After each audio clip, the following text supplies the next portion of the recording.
नमस्कार प्यारे साथियों, मैं हूं आपका दोस्त कौशल प्रजापति। स्वागत करता हूं आपका अपने YouTube चैनल रोशन मो क्लास में। दोस्तों, आज की इस वीडियो में आपको बताऊंगा कक्षा 10 सामाजिक विज्ञान के महत्वपूर्ण प्रश्न। अगर आपने इन प्रश्नों को अगर तैयार कर लिया ना, तो आपके बोर्ड एग्जाम में 85% नंबर आने वाले हैं।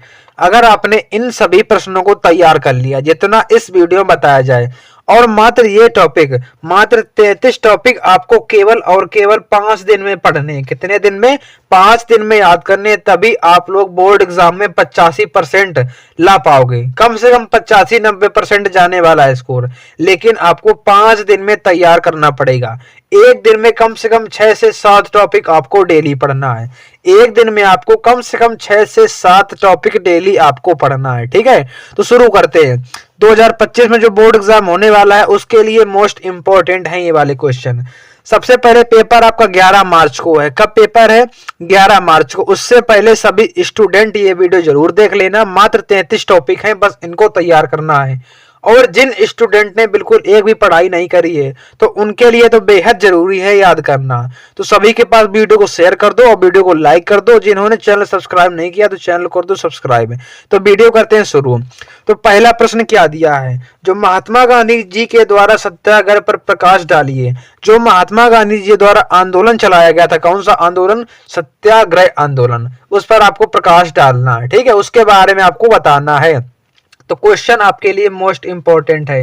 इन क्वेश्चन को किसी भी कीमत पे छोड़ना नहीं, याद कर लेना, क्योंकि ये क्वेश्चन आपके लिए वेरी इंपॉर्टेंट है और अच्छे नंबर दिलाकर जाएंगे क्वेश्चन।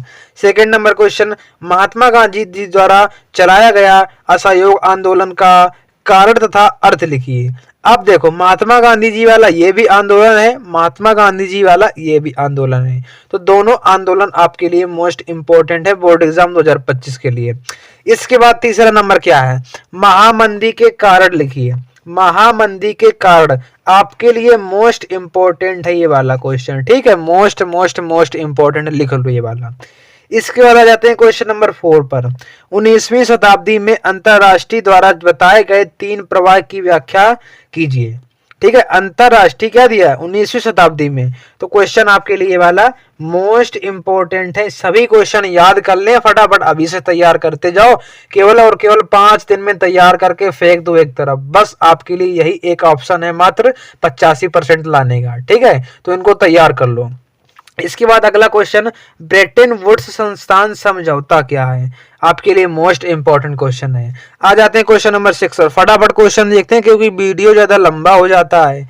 चलो, पहाड़ी क्षेत्रों में मृदा अपरदन तथा रोकथाम आपके लिए वेरी इंपॉर्टेंट है ये वाला। ठीक है, इसका जर्मनी का एकीकरण, जर्मनी का एकीकरण, एक आपका नीचे 9 नंबर में दिया है इटली का एकीकरण। दोनों आपके लिए मोस्ट इंपॉर्टेंट है। बोर्ड एग्जाम में एक जरूर आएगा इन दोनों में से, तो याद कर लो फटाफट। क्वेश्चन नंबर 8, 1789 फ्रांसीसी का कार्य तथा प्रभाव।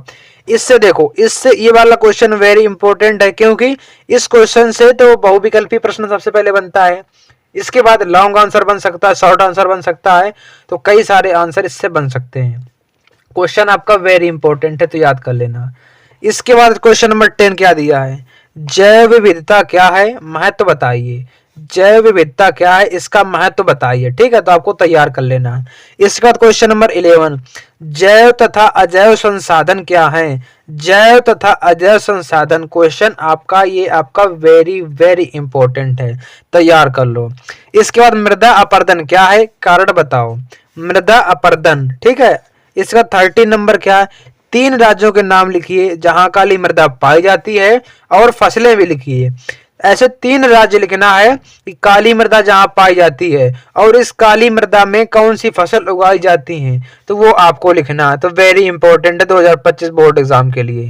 क्वेश्चन नंबर 14, भारतीय कृषि की 3 विशेषताएं क्या हैं? जो कि भारतीय कृषि की 3 विशेषताएं लिखिए। ठीक है। क्वेश्चन नंबर 15 क्या दिया है?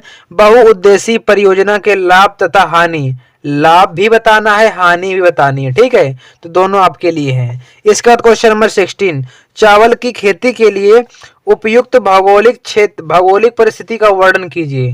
क्वेश्चन आपका वेरी इंपॉर्टेंट है। अब आप लोग कहोगे ये क्वेश्चन सारे कहां से मिलेंगे, तो ये क्वेश्चन आपके आपके स्कूल में सभी क्वेश्चन आपके लिखा दिए गए होंगे, तो वहीं से आपको याद करने हैं, ठीक है। से लिखा दिए गए, जहां से आप पढ़ रहे हो तो वहां सारे क्वेश्चन लिखा दिए गए होंगे, तो वहीं से आपको ये क्वेश्चन जरूर याद करना। क्वेश्चन नंबर 17 क्या दिया है, कृषि की 3 प्रमुख समस्याओं का उल्लेख कीजिए, ठीक है। कृषि की 3 प्रमुख समस्याओं का उल्लेख करना आपका क्वेश्चन आपके लिए वेरी इंपॉर्टेंट है। आ जाते हैं क्वेश्चन नंबर 18 पर, क्या दिया है, ऊर्जा के गैर परंपरागत स्रोतों का वर्णन कीजिए। ऊर्जा के जो गैर परंपरागत स्रोत है ना, उनका वर्णन आपको करना है। क्वेश्चन नंबर 19 क्या बोलता है, परंपरागत तथा गैर परंपरागत स्रोतों का वर्णन कीजिए, ठीक है। 2 परंपरागत हैं, परंपरागत और गैर परंपरागत, इन स्रोतों का आपको वर्णन करना, बिल्कुल अच्छे से आपको बताना है। क्वेश्चन नंबर 20 क्या दिया, सड़क परिवहन के 3 गुण बताइए, ठीक है। सड़क परिवहन किसके, सड़क परिवहन के 3 गुण बताइए, ये आपके लिए क्वेश्चन वेरी वेरी इंपॉर्टेंट है। तो सारे क्वेश्चन वेरी इंपॉर्टेंट है। अब आ जाते हैं क्वेश्चन नंबर 21 की ओर, क्या लिखा है, परिवहन तथा संचार के साधन को किसी देश की जीवन रेखा क्यों कहा जाता है। किसको, परिवहन तथा संचार के साधन को किसी देश की जीवन रेखा क्यों कहा जाता है, तो बताना है आपको। देखो बोर्ड एग्जाम में सबसे इंपॉर्टेंट क्या है, राइटिंग। बोर्ड एग्जाम में राइटिंग का महत्व बहुत होता है, ठीक है। तो राइटिंग को हमेशा ध्यान रखना है बोर्ड एग्जाम में, कैसे राइटिंग बनानी कैसे नहीं बनानी, क्योंकि राइटिंग का नंबर मिलता भी है, राइटिंग का नंबर कटता भी है बोर्ड एग्जाम में। इसका तो क्वेश्चन नंबर 22, गठबंधन सरकार से आप क्या समझते हैं। क्वेश्चन आपके लिए वेरी इंपॉर्टेंट है, क्वेश्चन वेरी इंपॉर्टेंट। गठबंधन सरकार से आप क्या समझते हैं। क्वेश्चन नंबर 23, भारत की विधायिकाओं में महिलाओं के प्रतिनिधित्व की स्थिति का वर्णन करना, ठीक है। कैसी स्थिति है, किसकी, प्रतिनिधित्व की, महिलाओं के प्रतिनिधित्व की स्थिति आपको बताना है, किसमें, भारत की विधायिकाओं में। तो क्वेश्चन आपका मोस्ट मोस्ट मोस्ट इंपॉर्टेंट है, ठीक है। तो कितने आपके क्वेश्चन हो गए, 23 क्वेश्चन हो गए। और एक बात सभी को ध्यान रखनी है, अगर जिसने सारे इंपॉर्टेंट टॉपिक, जैसे आपका हिंदी हो गया, हिंदी के अगर आपने नहीं देखे हैं तो कमेंट कर देना, तो वीडियो आपको मिल जाएगी। अगर वीडियो नहीं देखा तो यूट्यूब चैनल पर है वीडियो, डिस्क्रिप्शन में लिंक मिल जाएगी, वहां से वीडियो देख सकते हैं। जैसे इंग्लिश का हो गया, हिंदी हो गई, हमारा इंग्लिश हो गया, इसके बाद साइंस हो गया, ये सारे हमने इंपॉर्टेंट टॉपिक डाल दिए हैं। अगर इसको नहीं मिल रहे हैं तो कमेंट कर देना, तो आगे मिल जाएंगे। ये आपका सोशल साइंस हो गया। अब आपका क्या बचा, मैथ बचा, उसके भी हमने क्वेश्चन ऑलरेडी पहले से डाल चुके हैं, ठीक है। एक केवल बचा ड्राइंग, ड्राइंग में कुछ ज्यादा खास रहता नहीं है, तो वो भी डाल देंगे, ठीक है। तो इतने क्वेश्चन आपको तैयार करना। कितने हो गए आपके क्वेश्चन, ये वाले 23 क्वेश्चन हो गए। अब बढ़ते हैं 24 नंबर क्वेश्चन में। 24 नंबर क्वेश्चन क्या लिखा है यहाँ पर देखेंगे, लिखा है यहाँ पर, संघवाद क्या है। संघवाद क्या है, इसकी प्रमुख विशेषताएं लिखी है, ठीक है। संघवाद के बारे में लिखना है और इसकी प्रमुख विशेषताएं आपको लिखना है। क्वेश्चन नंबर 25 क्या दिया है, 1992 के संविधान संशोधन से पहले और बाद के स्थानीय शासन के 2 अंतर आपको लिखने। कितने अंतर, 2 अंतर आपके लिए मोस्ट इंपॉर्टेंट है। सारे क्वेश्चन देखो एक दिन में आपको कितने, 6 या 7 टॉपिक, 6 से 7 टॉपिक आपको कवर करना है, तभी आप लोग कर पाओगे टॉपिक तैयार, नहीं तो नहीं कर पाओगे, ठीक है। क्वेश्चन नंबर 26 क्या लिखा, बताइए कि भारत में किस तरह अभी भी जातिगत असमानताएं पाई जाती हैं। अभी भी पाई जाती, कौन सी, जातिगत असमानताएं, लेकिन आपको बताना है किस तरह की पाई जाती हैं। क्वेश्चन नंबर 27, विकास दंड मापने का यूएनडीपी का मापदंड किन पहलुओं में विश्व बैंक के मापदंड से अलग है। क्वेश्चन आपका वेरी इंपॉर्टेंट है, याद कर लो, तैयार कर लो, ठीक है। आ जाते हैं क्वेश्चन नंबर 28 की ओर। क्या लिखा, लोकतंत्र किस तरह उत्तरदायी और वैध सरकार का गठन करता है। तो क्वेश्चन आपका वेरी इंपॉर्टेंट है, तैयार कर लो, 2025 बोर्ड एग्जाम के लिए मोस्ट इंपॉर्टेंट है। क्वेश्चन नंबर 29, लोकतंत्र के सम्मुख चुनौतियों का वर्णन कीजिए। इसका क्वेश्चन नंबर 30 क्या लिखा है, पढ़ेंगे और देखेंगे और याद करेंगे। क्या लिखा है, संगठित तथा असंगठित कार्य से आप क्या समझते हैं। कौन कौन से, एक तो संगठित कार्य हो गया, एक असंगठित कार्य, इससे आप क्या समझते हैं। तो क्वेश्चन आपका ये मोस्ट इंपॉर्टेंट है, ये वाला क्वेश्चन।